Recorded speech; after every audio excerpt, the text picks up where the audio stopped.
Welcome back to African American Shadow Boxing TV. I'm your host, Grandmaster Rogers. As you saw in part 2, the Greeks were formidable in their warfare and their sports.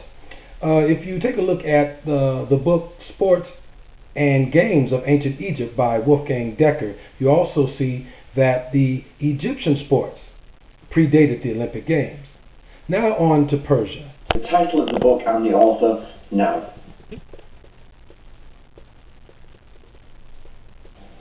This is a book about Persian martial arts. Tens of translations inside this book. There, if you want a look inside the mind of Iran and a Persian warrior, you're going to come here. It's got translations on archery, swordsmanship, knife fighting, lance, mounted combat, unarmed wrestling, and it's just packed with translations from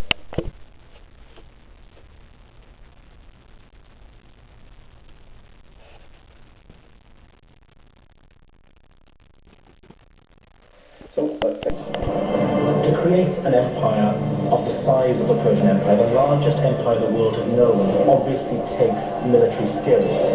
From North Africa to Asia, it was a civilization driven by a dynasty of extraordinary rulers, ambitious and all-powerful. Cyrus the Great is one of the few who deserves to be called the Great. The Persian Empire created some of the most astonishing feats of engineering the world has ever seen.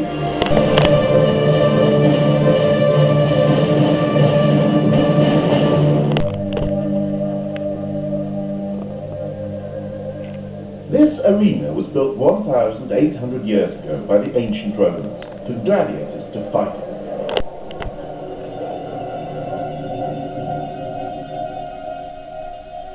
And the central figures in that drama were a group of men whose profession was to murder and to die for the delight of the crowd. Men who dominated the imaginations of the Romans for more than 700 years. The gladiators.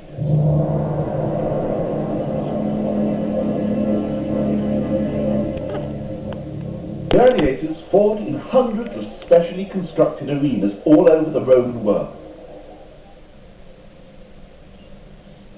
This is Capua, the home of the most famous of all gladiators. Spartacus fought and killed in this very arena for the crowd's delight.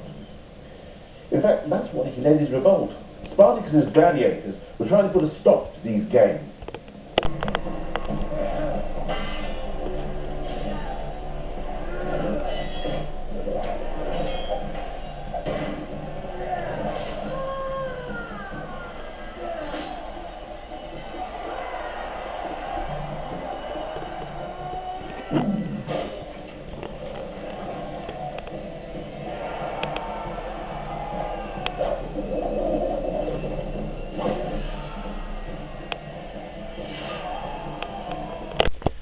Wow, truly that was a bit much. In further series, in this particular origins of the martial arts for African American Shadow Boxing, we'll be talking about how the spirituality and the concept of the way was introduced into the martial arts to make it a more peaceful pastime, even though we now have the UFC, or Ultimate Fighting Championship, known as mixed martial arts.